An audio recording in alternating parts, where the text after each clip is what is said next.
Hello and welcome. You're watching Closing Trades here on ET Now. I'm Harsh Saita. Let's talk about the Nifty. Well, we slipped from the highs of the day, but we're fairly range bound and it's not a bad move at all. We continue to hold 26,100 and at the lower end, we've tested 26,050, but we've bounced back decently well.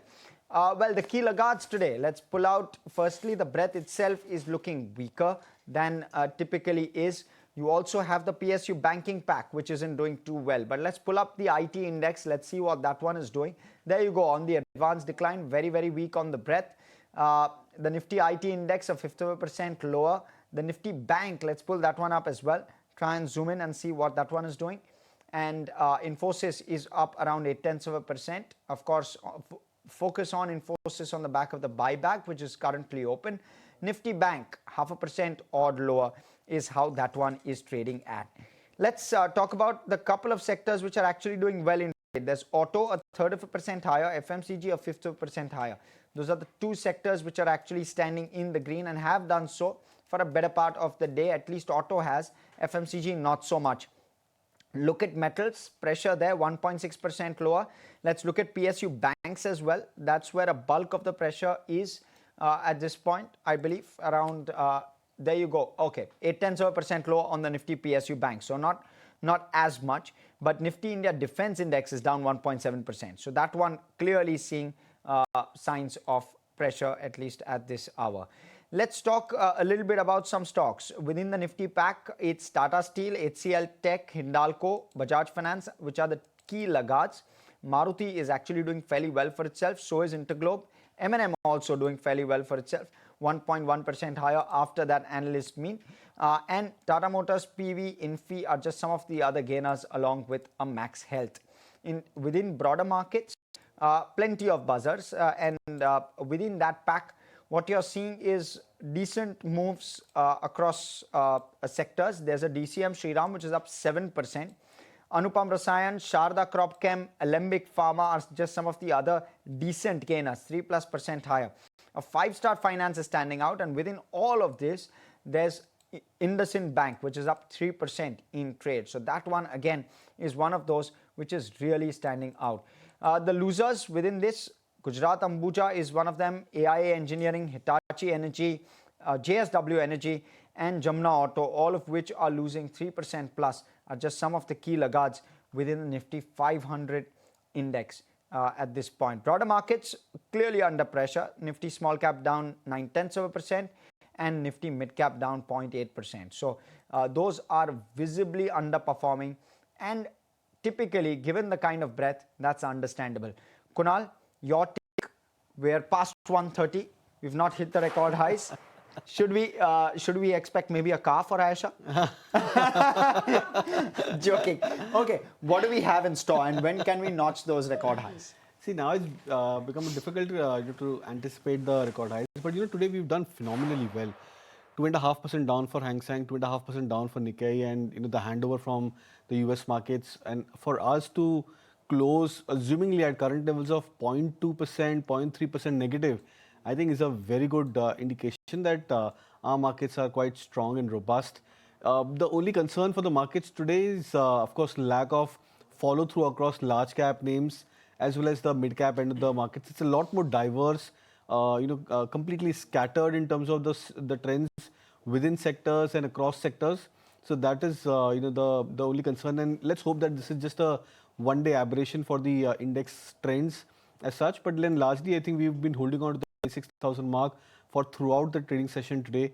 That's a very strong indicator that we are going to the next week and the expiry week with a sort of a hope that maybe if the global market starts to recover, our markets could also see a good bounce back. Today, it's really all about autos. Maruti holding up almost 2%. M&M has been chugging along quite nicely, 1% higher. Eicher, after being the top winner yesterday, it's put on another 0.6%. But Kunal, while it's clearly established after today that we have decoupled, at least in the interim, from the global market shockwaves. That said, when do we take that all-time high? Yeah, it's, so if the bounce back happens from today onwards, then of course next week we'd be looking at a market going into the expiry with the expectation of an all-time high levels. What matters over here is now the global context, because frankly speaking, after yesterday's market, there was no reason for our markets to go into such a kind of a complete turnaround as such in terms of the signals. Because even the gift Nifty yesterday for good part showing at 26,300 plus levels. So I think it's just a one-day correction which has happened suddenly for the US markets that's impacted our near-term trends. But if there is a bounce back, if there is stability, like 2 days back or 3 days back, there was this 1100 point up move for Nikkei, right? And a good bounce back across the US markets. That led to positivity coming back, and we managed to break past about 26,000 yet again. So even if you see that stability in the next 1 or 2 days, then there could be a hope that our markets can bounce back and hopefully retest the new highs. And what does it look like if we have to retest the new highs? Right now, it's seeming like a very auto kind of move. Yesterday was a combination of Reliance and HDFC Bank. What will lead the market higher? So I think in terms of sectors, the new sectors which are emerging is Nifty IT index, which is the stronger one. The second is the infra index, which has actually made a good comeback for itself in the last couple of days specifically. And now I think we're seeing the auto stocks also trying to make a comeback. So it's a combination of these three sectors which I believe are the ones which could lead the markets going forward. And you have many large cap names across autos and IT specifically. So names like Infosys, TCS, then you have HCL Tech, as well as from the auto space, you have the likes of M&M, Maruti, etc., which are looking quite strong, and they do hold a key share in terms of the Nifty weightage also. So the trends for both of these sectors could also have a direct impact on the Nifty, and of course the strength for Reliance Industries, the stock which has been holding on to that 15, 30, 40 levels today throughout the day, I think is also an indication that these are very strong and sturdy names which are holding up the markets, and that's the reason why we are outperforming. And Kunal, you spoke about auto, so let's get straight to it. Brokerages remain positive on M&M. They're confident of market share gains, which is M&M is confident of market share gains and growth across segments. Srishti here with the report of how brokerages are analyzing the commentary. Srishti. Well, yes, M&M did had its investor day just yesterday, and all across the board and for various other segments, the company has set ambitious targets, and even brokerages are liking the fact. First up, let's talk about what Morgan Stanley is penciling in. They appreciate the fact that it's 15 to 40% CAGR growth across the segment between FY26 and 30 is what the company penciling in. 8x growth in their SEVs and LCVs, and 3x growth in the farm segment over FY20 and 30. Now, when it comes to their tractor industry guidance, that has been raised with the CAGR growth being upgraded to 9% versus 7% that was penciled in earlier. So that is one of the key takeaways from the analyst day. And along with that, the company also says that they plan to enter one more segment beyond recently launched insurance. When it comes to Morgan Stanley's view on this particular counter, they maintain their overweight stance with a target price of 4,407 rupees. Even Goldman Sachs has actually come out with a note maintaining their buy rating on this particular counter.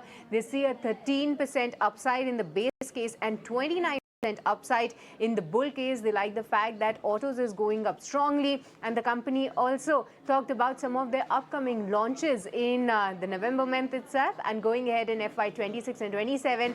What all one can expect in terms of the new launches. And along with that, when it comes to Citi, they also have come out with a note on M&M where they say that, yes, of course, they continue to maintain their buy rating on this particular counter. They say that the management is upbeat on its growth gems, and that value, combined value, has been pegged at 48,000 crores. Overall tone does say that they are confident on the market share gains and multi-segment growth as well, and that's what Citi is liking at this point in time. So all the brokerages have definitely gone ahead and given a thumbs up. Okay, that's the cheer around M&M. But Kunal, what stocks would you bet on, given that you've got a conviction on IT making a comeback? Yeah, and IT and auto. So Maruti is what I've picked up as one of the picks. The stock is bouncing back into that 16,000 mark as a breakout. And it's a good comeback, because the stock managed to bounce back from its 50 DMA. So that's a very important support level now for Maruti. Would look out for targets in the range of 16,600, stop us at 15,750. And the second would be a buy from the FMCG pack, HUL. Discussing this in the morning. The stock is taking good support at the 200 moving average. The stock consolidating at current levels of 2,400, 2,430 thereabouts. So keeping 2370 as a stop loss, would recommend a buy with a near to medium term target of 2550 for HUL. Okay. What we'll do is we'll slip into a very, very short break. On the other side, we'll continue to talk stocks. Plenty of buzzers to talk about. Stay with us here on ET Now.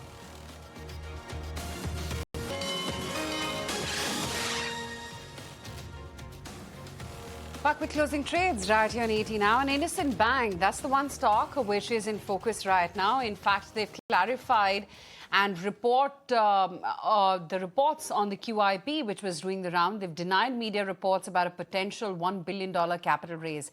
Let me take it across to Mithali, my colleague, and find out what exactly does Innocent Bank have to say about the capital raise rumor. Right, we see the stock has been buzzing today after the banks formally denied about the potential $1 billion capital raise. Now, earlier in the day, reports had been claiming that the bank was preparing a $1 billion capital raise, the equity issuance either via a preferential issue or a QIP, with speculation that Citi was the advisor to them. Now, the reported price range for the issue was around 875 rupees to 950 rupees per share, and also the speculated raise was linked to strengthening the capital ahead of the FY27 ECL transition, especially after the bank reported a 4,391 crore rupees in the provision during the first half of FY26, which specifically significantly impacted the profits. And promoters are also expected to invest around 2,500 crores to 3,000 crores to maintain their stake, while the bank already had the approval to raise up to 30,000 odd crore rupees. But as of now, IndusInd Bank dismissed all of these claims as speculative and inaccurate, and we see that the stock has been moving post the clarification. Okay, thank you, Mithali, for that, for breaking that down for us. Let's bring in Sudeep Bandyopadhyay, market expert, talk to us about exactly this.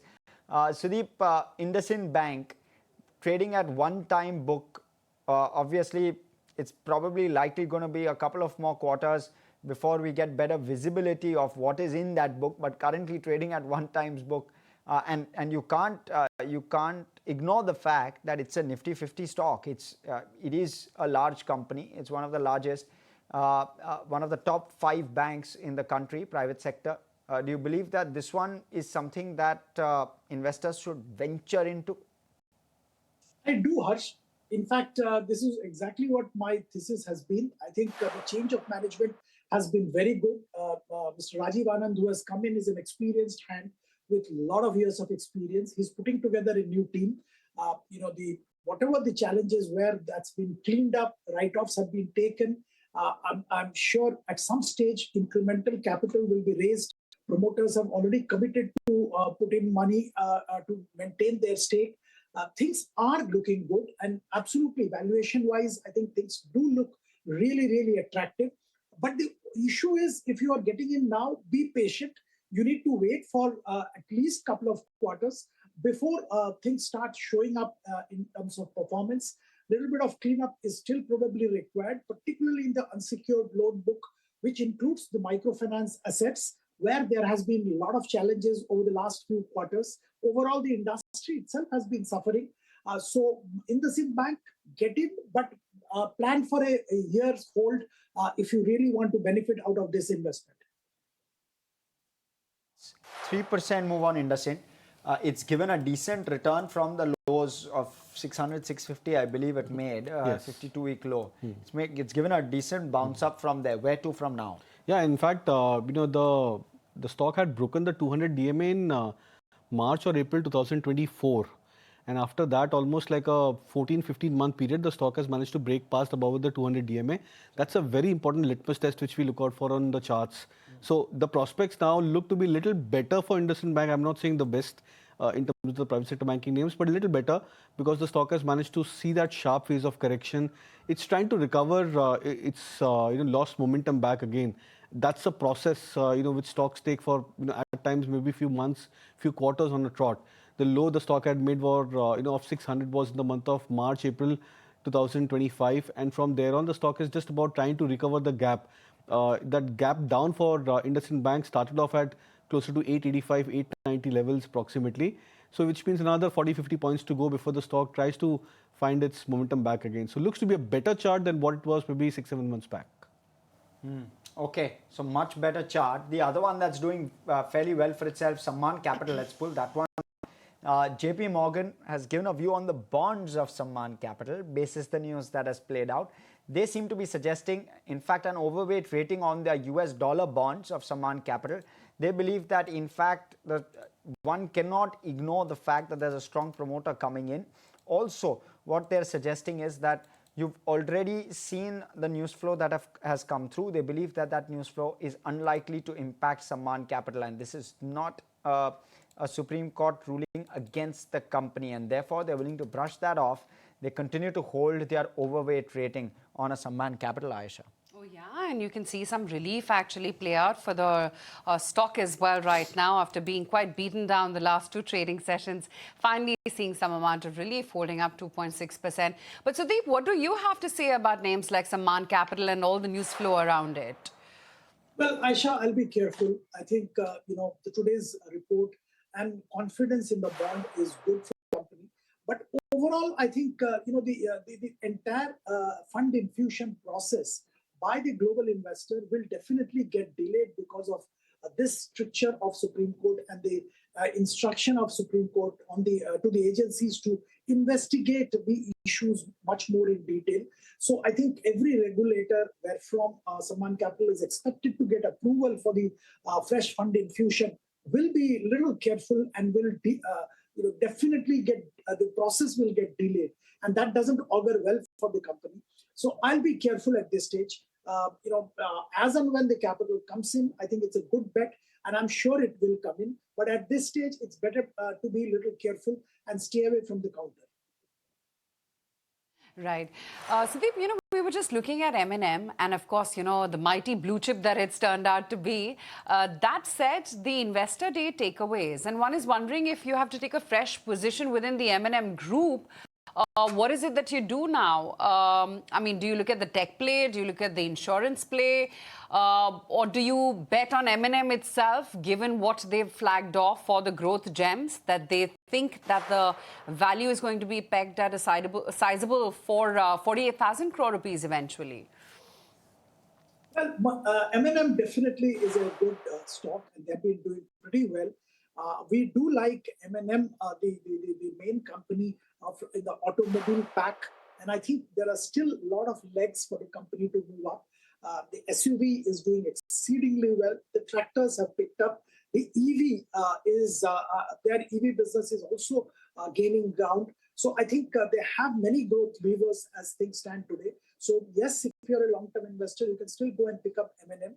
Amongst the other group companies, there are a lot of interesting names, but Mahindra Life Spaces is one company which we do like, and we believe there is a significant upside potential as far as Mahindra Life Spaces is concerned.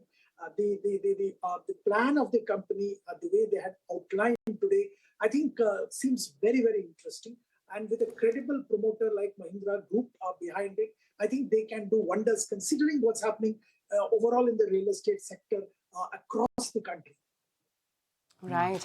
Okay. Well, of course, this is about the winners, but Hindalco, that's one stock which has been under pressure after reports of another fire which has taken place at Novelis's New York plant this month. What are the implications? How is it that, or rather, how much would it hurt production? Ashesha is here to talk about that.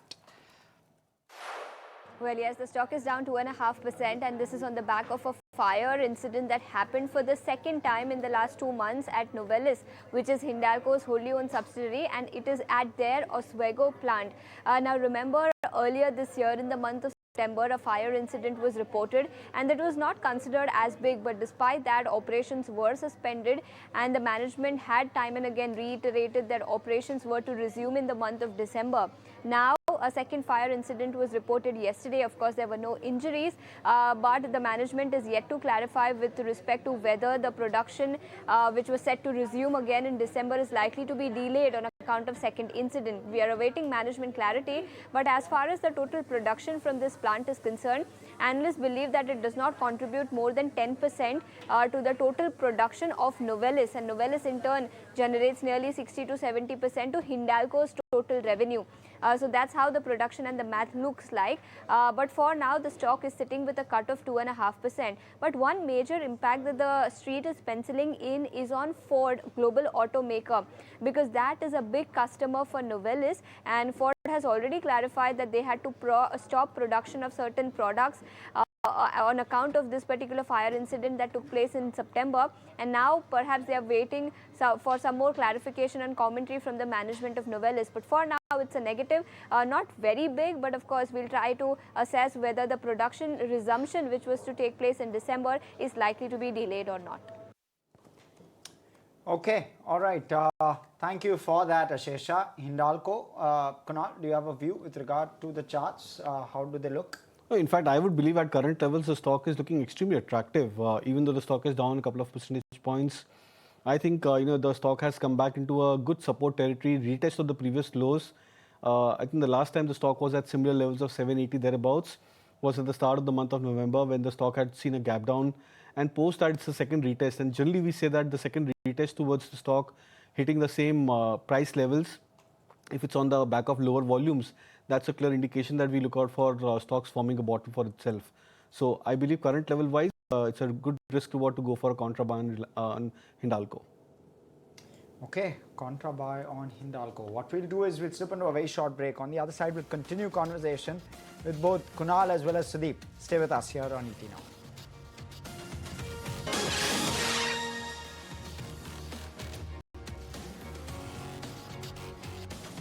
Back with closing trades right here on ET Now, and we're holding out okay. So far, so good. The good thing is that the US futures are indicating some amount of respite, because I was just looking at that. We're holding about 0.3% higher for S&P. The AI fears seem to be abating somewhat, and about a 60-point of uptake for NASDAQ as well, and over a 200-point bounce for the Dow as well. Of course, it's nowhere near to making up for last night's losses. But having said that, at least it seems like the selling could have been stalled if these rates are to be replicated once US markets open later this evening. That said, for our markets, the show of resilience continues, while, of course, the wait-and-watch mode for that all-time high still sort of persists us. But we are standing around the 26,150 plus level for the Nifty futures, which is really not all that bad. And now you're again beginning to see a little bit of a pickup. Reliance, for instance, in the last few minutes has jumped back into the green. It's flattened out right now. Bharti is adding some more weight. You've got a Sun Pharma, you've got a Nestle, HDFC Life, Titan, Apollo Hospitals, Trent, and L&T. These are all stocks which are beginning to nudge up as we speak right now. Sudeep, what's the story on Reliance? Because yesterday, when the markets did fall, one thought that, it's a cute flight to safety to a name like Reliance, which, wouldn't fall a whole lot as opposed to some of the growth stories.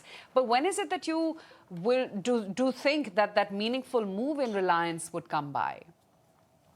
I think the meaningful move will come on two, after happening of two things.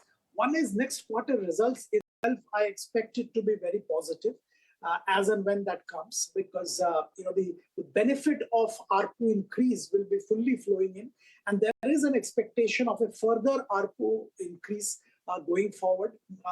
Probably a hike in the prices will be taken before the end of current fiscal, and that again should be a positive trigger.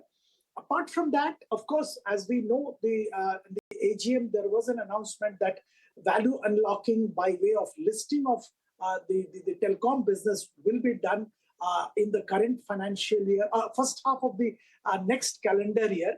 So somewhere that's going to happen, and that value unlocking event and announcement will also trigger a lot of excitement in the counter.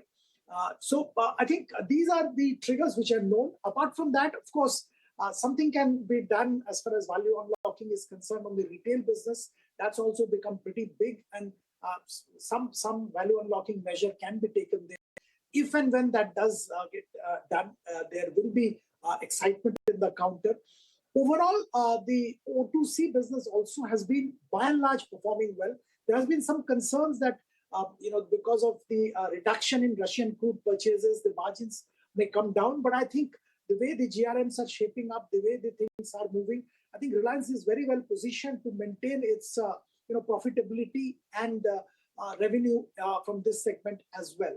So we are positive on Reliance for quite some time, and we maintain our positive view with a slightly long-term view. I think Reliance can be bought even now. Sudeep, I wonder what your view on an Asian Paints is. It's the other stock which has stood out in terms of Q2 earnings. The margins came ahead of estimates, so that's a positive. But what's the sense like from here on? Is the kind of growth that it's seen on the top line, which is volumes, largely a function of the fact that the base was super low, or do you believe that they can start gaining market share again? Well, I think, Harsh, a couple of things. One is the result undoubtedly was fantastic. I think it did beat everybody's estimates in the street. Nobody expected Asian Paints to come up with the kind of numbers they came up with. So, hats off to them. Considering it was a monsoon season, considering the competition from Birla Opus, I think it was a fantastic set of numbers. But having said that, and at the current valuation and the price, I don't think I will recommend a buy in Asian Paints. Though there are multiple reports, but I think competition is there to stay. And we haven't seen the last of the price competition, as well as intense competition in the market as far as paints business is concerned. We can get into the nitty-gritties of during the monsoon, the interior paint segment does work better vis-a-vis exterior paints and things like that. And Asian Paints is strong in that interior paints. So they had good numbers during the monsoon, but it may not be so when the interior and exterior combined both picks up in demand post-monsoon. But fundamentally, I'm saying that, at this valuation, with the kind of competition we are witnessing, both from Birla Opus as well as Jindal post their taking over of a very large Dulux, which is quality-wise a leader in the market, I think we have to be careful on Asian Paints. Kunal, on Asian Paints, 1 month chart, 16% returns. 6 month chart, 25% returns. So it's been an outstanding investment if you've caught it at the right time. What next for it? 4-year chart still negative. That's true. For Asian Paints. That's absolutely true. So my point is that yes, short-term wise, it's gained momentum, and that's why it's starting to look very attractive. But then you have to look at this in the context. And 2021, 22, 21 second half, 22, 23, 24, they were one of the best years for the market. So I think in that zone, the stock has underperformed. So there is a price-wise underperformance for Asian Paints. There is a time-wise underperformance for Asian Paints. I think the stock is now starting to warm up to cover up this huge amount of underperformance. Just to give one example, what happened to the auto stocks, not a like-to-like comparison, but Maruti was a huge underperformer, and M&M managed to steal the show. I think 750 to 3,000, I think in a matter of 2 years. Maruti remained at 10,000, 1100 mark broadly. That stock is now 50% up as compared to M&M, which has gained another 10 to 20% higher. So outperformance is coming into other set of names. I strongly believe that Asian Paints could be a candidate which can go into that outperforming spree for the next many quarters to come by, not just for the next couple of weeks or couple of days. That's the juxtapose on what the charts are reading as opposed to what the fundamentals may be indicating. But Grow, the new listing, that remains upbeat today after a strong sequential performance. Ishika is here to tell us how the earnings panned out. Grow is up 5% after its quarter 2 results. Market cap is also above 1 lakh crore after reporting a revenue of 1,020 crores, up 13% quarter on quarter. The PAT and EBITDA are also up 25%, and the EBITDA margins have expanded to 59.3% from 53.4% quarter on quarter.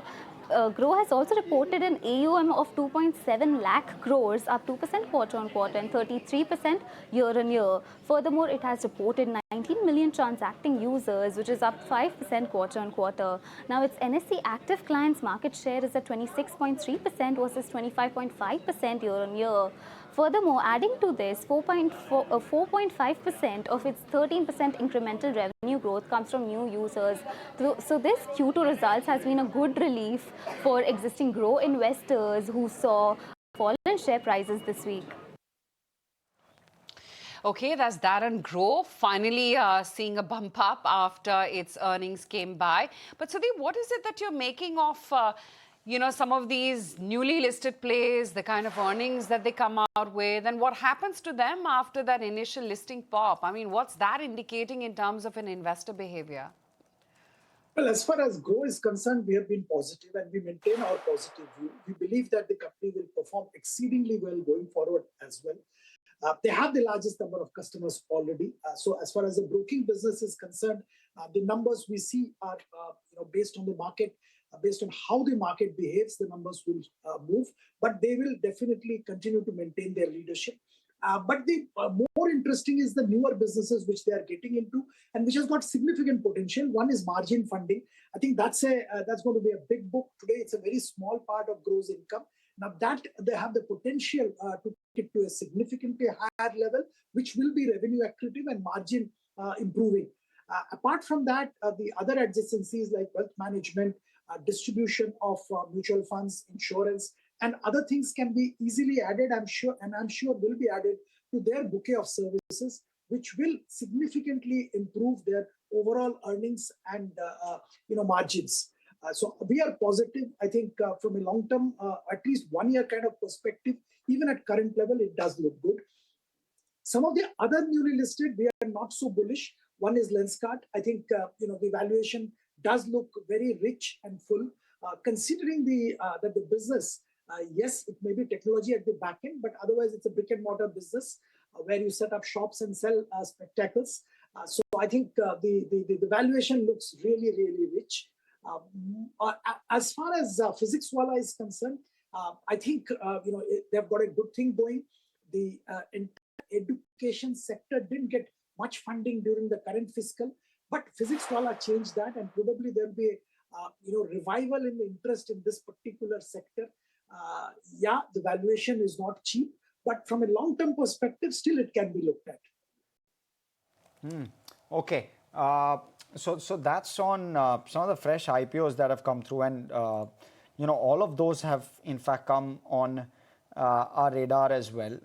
Some of the defense counters also in focus. I was in fact just looking at the last around 13 odd months, because that's when we clocked our all-time high, Aditya.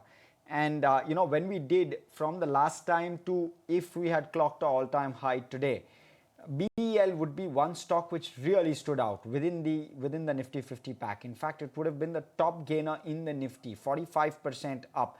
What do you make of some of these defense names? They've done ever so well. On the next leg of the rally, can it continue, and how sharp will it be? Aditya. I think defensive stock. Hi. Hi. I think defense stocks have done pretty well in last 1 year or so, but since last few weeks and months, we have been seeing not much action so far. But the recent action is pretty encouraging, given that we saw a move in HAL yesterday, and stock is also buzzing, and BEL is. So I think the best candidate in the defense pack should be HAL. Aditya, we'll just get back to you. We'll try and fix that video with you. We'll take a very quick break, come right back. We'll continue our discussion with our experts.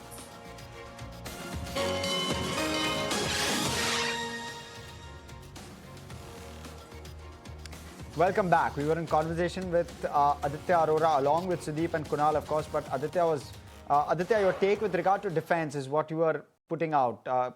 Give us a sense. BEL is the top gainer on the Nifty since the last time we notched a record high. What next for it, if you have a view, and what next for the defense pack? Because there is pressure on that pack today. Good afternoon, Harsh, and good afternoon, everyone. I think defense has done pretty well in last one and a half year. But recently, not much action despite a lot of heavyweights in defense pack getting good orders. Still no action so far technically. So I think the game over here is right now consolidation. The trend over here is consolidation. And BEL is the best candidate in defense pack. But but we'll wait for a breakout for the momentum to start. Currently, I think the trend is pretty much neutral on three big names like HAL, Masdaq, and BEL. But a breakout should be watched out in BEL, and the breakout level for the stock is 440, wherein a new swing high would be registered, and stock have good momentum over there. But currently, it's an avoid. That's the call coming in on BEL right now. Just looking at some of the other names, and Maruti, of course, is holding out well. There's Interglobe Aviation, which is currently at 58.70 thereabouts. Max Healthcare looking good there too. Tata Motors, passenger vehicles, Tata Consumer, Infosys, ITC. These are some names which are trying to bounce back. In fact, Sudeep, that reminds me, what's the take on IT? I mean, at least it's trying to make a comeback sporadically, but fundamentally, are you a believer? Not really. I think, at this stage, I don't want to bet on Indian IT. Whenever there is an anti-AI trade, so to say, Indian IT is kind of showing positive signs of movement because we don't have AI as far as our IT companies are concerned. And, people are moving to Indian IT when there is an anti-AI sentiment in US markets. But that is not going to help, fundamentally or structurally Indian IT companies. If you look at the reality, their margins are under pressure. New business development is not gaining momentum considering the volatility in US markets and the lack of AI tools which Indian IT companies need. So overall, I will be kind of holding back. They will continue to grow, but mid-single-digit growth is what they will continue to show, which doesn't warrant the kind of multiples they are already enjoying. So under these circumstances, I'll be careful. Of course, some of the niche IT players, I think I've discussed this earlier, travel and tourism as a sector is booming world over. Now, companies catering to travel and tourism in the IT space, whether it's a RateGain Technologies, whether it's Coforge, whether it's some other companies which are servicing travel and tourism, they are bound to do well over a long period of time. Similarly, there is a transition happening as far as automobiles are concerned from ICE to EV. And a lot of IT companies are playing in this space and providing technology for this transition, as well as facilitating the transition. So, the companies involved in this, whether it's a Persistent, whether it's a Tata Technologies, whether it's a Coforge, I think they will continue to do well and they have a scope. But otherwise, unless you are catering to a niche which is growing rapidly, I think Indian IT needs to be viewed with caution. Indian IT to be viewed with caution. Now, before I take a technical view on that one, let's quickly pull out the rupee, and the rupee has slipped to a record low now. 89.46 against the US dollar, and the slip is quite sharp, frankly.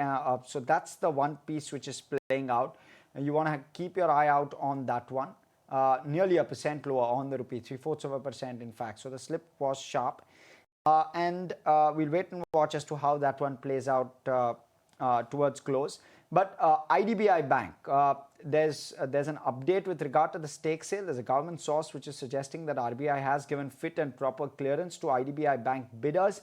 And there are sources suggesting that maybe Kotak Mahindra Bank is one of the front runners for the IDBI Bank stake sale. There you go. You can see some spikes on the IDBI counter as well as the reaction on Kotak. So you're seeing a reaction on both those counters, IDBI as well as Kotak Bank.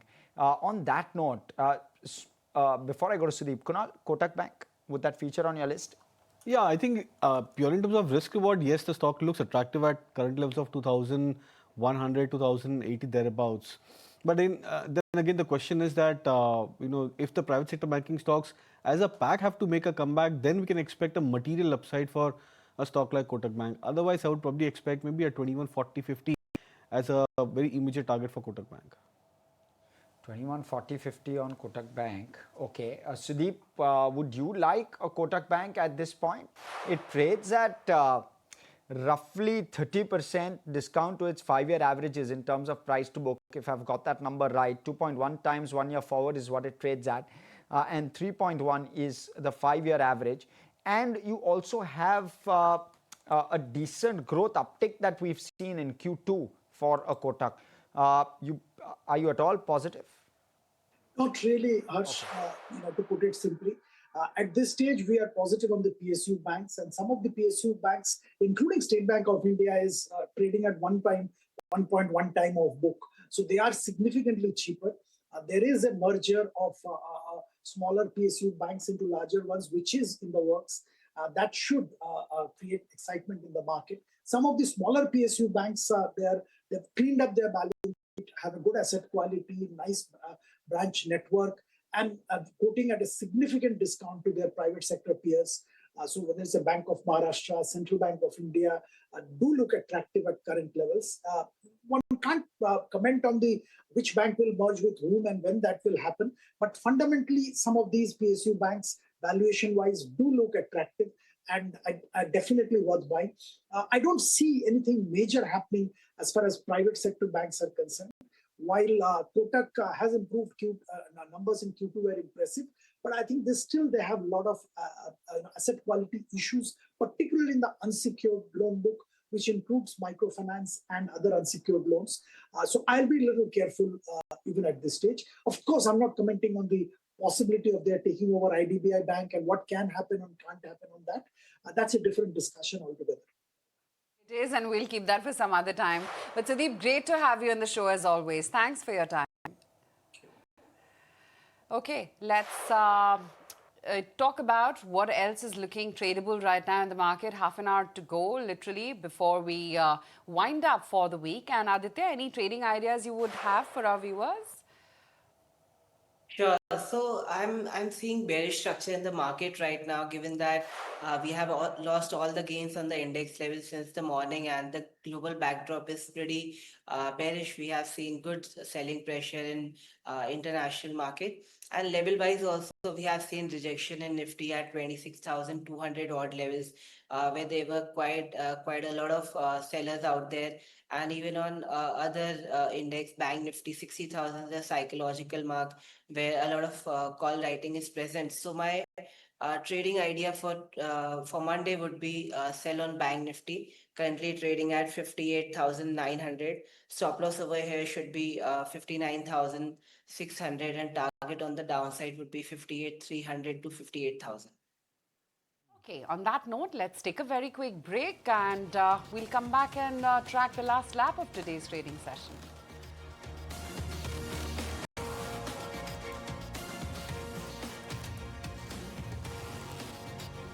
Welcome back. You're watching Closing Trades. We're in the last half hour of trade for the day as well as for the week, and we're joined by Ajay Bagga, market expert, to talk to us about how he's viewing the current markets. Ajay, we've seen a run up. We've closed in on those record highs. We are back off maybe 150 points from the highs of yesterday.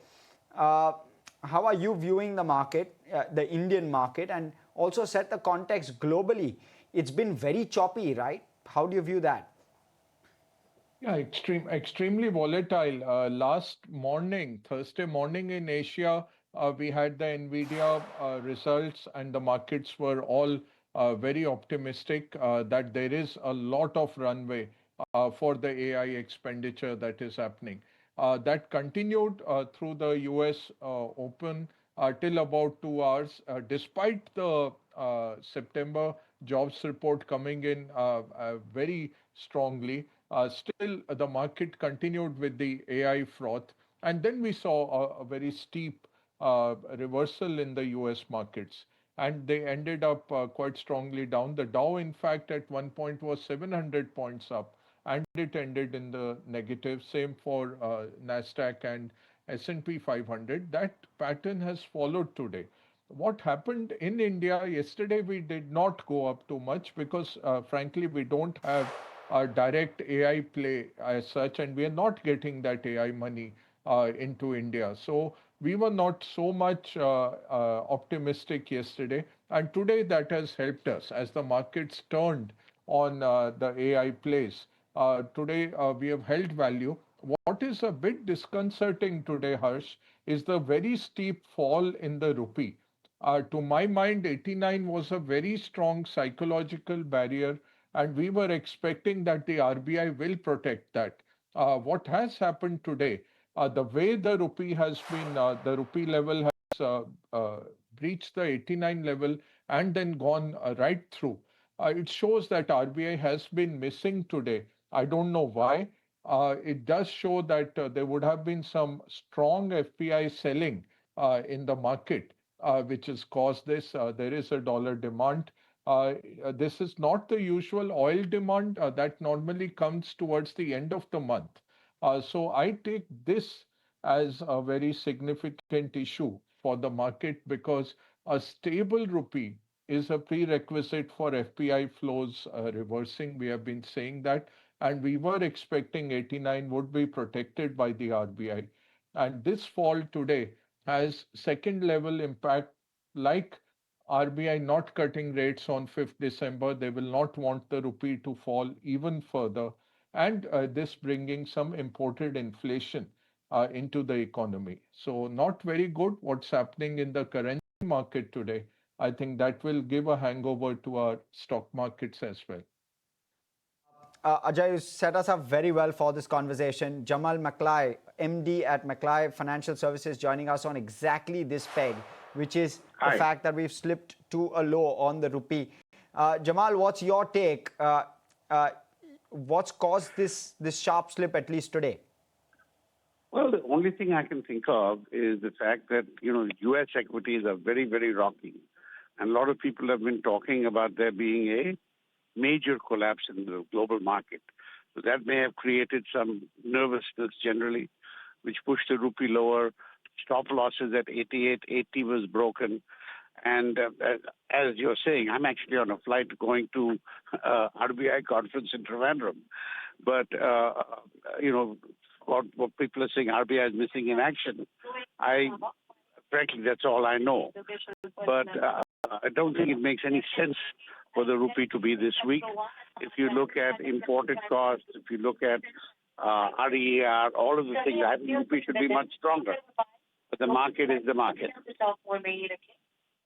You believe RBI is going to lend support to this, and are we going to recover a bit, or do you not expect that to happen? Well, I'm pretty sure they will need to do something, but, hey, I'm not RBI, right? Anyway, I'm on a flight, so I really can't talk. I'll see you guys when I see you. All right? Good luck. Thank you so much, Jamal, for coming in and speaking with us. We'll let you go. Ajay, let me also take a question and a perspective from you. There have been plenty of cases made that the rupee will actually strengthen rather than weaken going forward. Just given the macro setup, given where inflation is in India versus the US, given how rates are evolving as well. Your take? No, by all logical means, the rupee should have been strengthening. But I think today you could have seen some huge FI selling that has happened. That could be one reason. I can't think of oil majors coming in and crowding the market all of a sudden. That's a pretty well transmitted kind of a demand, and it normally happens in the last week. So if it was next week, I would have still thought that, okay, it's more the oil, bunched up oil payments that all of a sudden came. They don't happen like that. So something has happened today, and the RBI has been missing. I don't know why the RBI didn't come in and support the rupee. This crushes the sentiment. That's the trouble. FPI is coming in. They're not making much money on the Indian markets. And then they see, plus they get taxed, which they don't get taxed anywhere else in the world, which is okay. We have said, yes, we will tax them. That's fine. But third, then the currency also gives you a -4, -4.5% cut for the year. Then the market becomes very unattractive. So that's why I'm saying this is a very important development today. You have highlighted it correctly, and you got someone like Jamal to come in. This spoils the investment scenario for FPIs even more because none of them really takes a rupee hedge when they come in. And then this translation loss becomes much bigger for today. So I don't know, is it FPIs taking out some liquidity, creating some liquidity for something else happening? Is it some part of the Japanese carry trade because of the rising Japanese yields. We saw the Japanese inflation coming very high today, and that has raised the specter of a Bank of Japan rate hike in the December meeting. So is it connected to some of the Japanese carry trade money going out? We will come to know by tomorrow. But normally RBI steps in. I'm surprised at this very sharp fall in the rupee on a one-day basis, a 1% cut. Normally, this will spoil sentiment a lot. Right, okay. Ajay, stay with us. We're going to slip into a very quick break on that note. But as we do that, the SEBI is preparing for a major push for REIT and InvIT space. In fact, the chairman, Tuhin Kant Pandey, also said that the regulator is exploring calibrated inclusion of REITs in key indexes and may allow liquid mutual funds to invest in these products. He was speaking at the National Conclave on REITs and InvITs in New Delhi. And now we have done that classification. Mutual fund के लिए पहले ये hybrid classification में आते थे दोनों. जो both REITs and InvITs used to be at the same classification for the purpose of mutual funds. We have said now that the REITs will be classified as equity for mutual funds and InvITs will continue to be in hybrid. So that will also add clarity and more elbow room to the mutual funds to invest into this industry.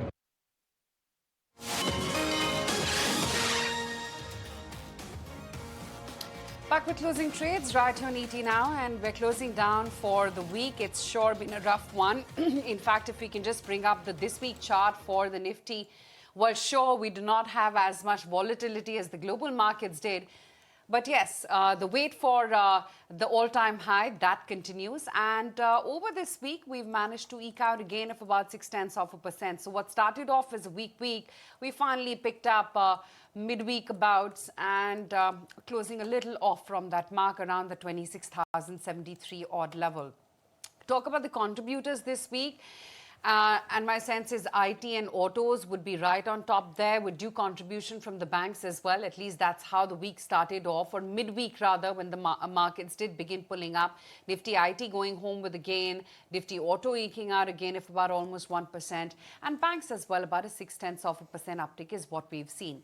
But Ajay, what could be the next meaningful trigger point for the market? And do you think a resolution of the US-India trade deal would provide that fillip perhaps? Yeah, it would. And yesterday, WhatsApp University was very active on an imminent deal, but we were not getting any such signals. In fact, Piyush Goyal was sitting in Israel yesterday. So I think overall, we have not done so well in these negotiations. And frankly, we have got singled out. It shouldn't have been brought to such a pass. And what it has done is it's left a very big hanging sword on the software exports. So you can't go forward and risk irritating Trump further, and you're not getting relief, even though you've stopped buying Russian oil. 21st November was the deadline. Now Rosneft and Lukoil also come under sanctions.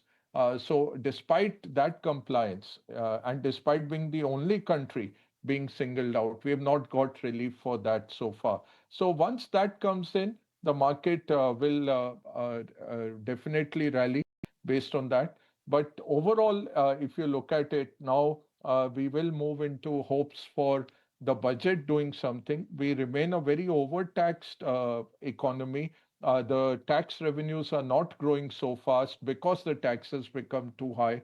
You need a lot of stimulus into this economy. RBI should be cutting rates. There is monetary space, but if you have to manage the currency, then the RBI's hands are tied. You have a real interest rate running so high, inflation at 0.3, 0.4% in such a poor country like India is a disaster, if you ask me. We shouldn't have had inflation being allowed to come this so low. You needed the RBI rate cut much sooner. The previous governor didn't do it. Now this guy, at least they did 100 basis points, but after that, they are too worried on the currency and they have not cut. So there is no stimulus per se into the economy. And the politicians are seeing that what gets us re-elected is paying the bottom of the pyramid, where most of the voters are clustered. So we are really running the risk where the wealth creating segments are overtaxed, and there is a huge distribution imperative by the politicians. So in that kind of a vacuum, the markets will find it very difficult to really find a catalyst. So you need a fiscal stimulus. We got one with the consumption, but what is showing through is that the consumption itself is not enough. You need to invest a lot more into this economy, but those surpluses are not there. Secondly, the monetary policy has been restrictive for too long, and this high real interest rate of 5% when inflation is so low to really be charging 5%, and that is bringing down the entire animal spirits. So you need tax cuts, you need the wealth creating segments to be given some kind of a stimulus. And for the stock markets, the stock market seniors, when they met the finance minister, they spoke about the heavy taxation that's going on the stock market, especially on FPIs. I'm never for leaving the market open for FPIs, but if they are not taxed anywhere else, for us to tax doesn't make good policy, at least for the next few years that we need external capital to come in. Maybe we can have more flexibility on taxation for them.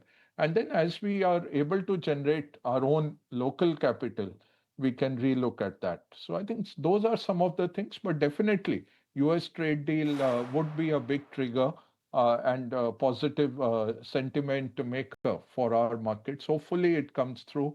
At least the 25% Russian oil punitive tariff goes away.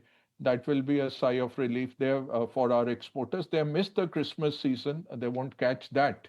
But at least for January, if we get some relief now, the January shipments can start. Okay, Aditya, a couple of stocks which are buzzing. DCM Shriram, Anupam Rasayan, 8 and 5% higher respectively. Your take on a couple of those big buzzers? I think DCM Shriram clearly stands out with solid gains of about 7 odd percent, and the kind of volumes which we have seen is more than multi-week average. So I think institutional buying is happening in this counter. This could sustain the volatility in the market. So this one would be a buy at 1266.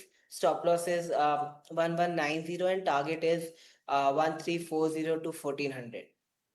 Okay, Kunal, PSU banking index looking slightly more subdued today. Par for course, you're positive, of course, with regard to PSU banks. Par for course, just another day. It's going to get brushed off next week. Not necessarily. I think there could be more correction in store for the PSU banking names, and I think it should be a healthy correction because third consecutive month for the PSU banking index. In the last 3 months, we've moved from 6,700 on the Nifty PSU bank index to almost 8,600, which we tested yesterday. So more like a 1,900 point rally, a 30% move for the PSU bank index in the last 3 months, and that too prior to that, in the sector was a underperforming sector. From the entire, from the overall market perspective, and of course within the banks also. So I believe that this could be a healthy consolidation or correction if it happens for the PSU banking index. And I think one should not hurry into buying the dips immediately also, because we've seen historically, with many of the sectors, that when there is a correction of sorts, you could be looking at least a 5% to 7% swing correction for many of the indices. So, and for individual stocks, it could be a little bit more depending on the beta of those stocks. But I think in that sense, one has to wait and watch. Okay, that's the take coming in right now on PSU banks. Having said that, Aditya, want you to come in on some of the charts of the banking names. Well, today, of course, there's a bit of a relief play out in IndusInd Bank. Like Kunal was flagging off, PSBs is where he finds opportunity. What are some of the tradable ideas that you have within banks? I think currently, given the chart structure, my trading idea would be on the short side. I think a lot of traction is building on the volume or the pressure is building on the downside. So my trading idea on the banking space would be on the bearish side. And my top pick over here is the Indian Bank, which is the top loser in PSU banking space. So this one is a sell candidate at 850 odd levels. Stop loss is 890 and the target is 800. And what's breaking is Kotak Mahindra Bank has approved a stock split, 1:5. No surprise, frankly, because the face value of the share was 5. And we flagged that off today morning. Of course, the stock correcting on the back of two reasons, likely. One is the IDBI Bank information, which we put out maybe half an hour or so ago. And then you have this stock split as well. Likely profit booking. Street has likely already priced this in because it was obvious that the stock split had to be 1:5. So that's just the way we see it. Let's ask Ajay. Ajay, private sector banks, is that a pocket which you're liking as an investor? Valuations looking relatively more reasonable than other pockets? Yeah, it's looking good, and I think they will fund the economy. So always very positive on private sector banks, Harsh. I think there is opportunity there. A lot will depend now on how the budget works out. I think we have enough capital. The banks have enough lending capital. What we have seen is the MFI issues have got more or less absorbed now. So that is behind us. So good balance sheets with banks, good balance sheets with corporates, but corporate capex is not coming through yet. So there we have to solve for that. If we solve for that, you could see the banks really taking off, and as corporates start creating more investments. We can't run only on the retail loans side or on mortgages. Those revenues are, those margins are very small. But corporate lending, if it really recovers, that would help a lot. So yes, positive on private sector and public sector banks both. Aditya, Interglobe, does that feature on your buy list? I think Interglobe Aviation has been experiencing some sort of volatility given we have seen good favorable prices in crude oil recently. So this one is a buy at current market price of 5848. Stop loss should be 5750 and target is 5950. Right, we're slipping to the day's low as we speak. We're 0.5% lower on the Nifty 50 index. Some of the pressure pockets, there's a JSW Steel which is down 3% Hindalco also down by a similar margin, Tata Steel. So it's the metals pack which is dragging the index lower.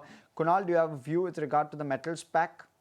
Yeah, I think it's been a sharp correction. My sense is that it's more to do with the movement on the dollar index, because all of a sudden over the last, I think, 3-4 days or so, you saw the dollar index spiking up or moving above the 100 levels from 98.9 thereabouts. So I think that was one of the reasons why you saw the sudden correction coming by. But we need to wait out for a point where the trade settles, or the trade settles for many of these metal counters. As of now, it looks like that many of these stocks are retesting their respective 50 DMAs or 200 DMAs, as the case would be, in terms of a potential retest. If these averages hold on for these stock prices over the next couple of days, then we can expect a near-term bottom for the metal counters or metal stocks, and then an eventual bounce back. Okay. Well, counting down to the market close. Ajay, we'll let you go on that note. Aditya, good to have you on board as well. But I'm going to quickly toss it across to Snehi for the closing trades.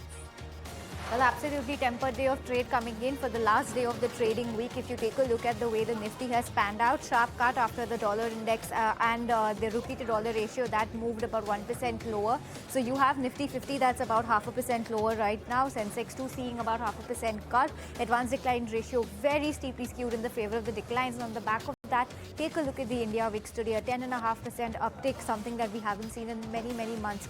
The India VIX is about 11% right now. Has crossed that 13, about 13.5 level right now. On the Nifty gaining side, Maruti Suzuki, Interglobe, M&M, Maxell did well, but on the flip side, deep pressure on JSW Steel, 3% lower. Hindalco on the back of that, Novelis Fire is lower by 3%. Tata Steel, Bajaj Finance, HCL Tech, Bajaj Finserv, all of these stocks are lower.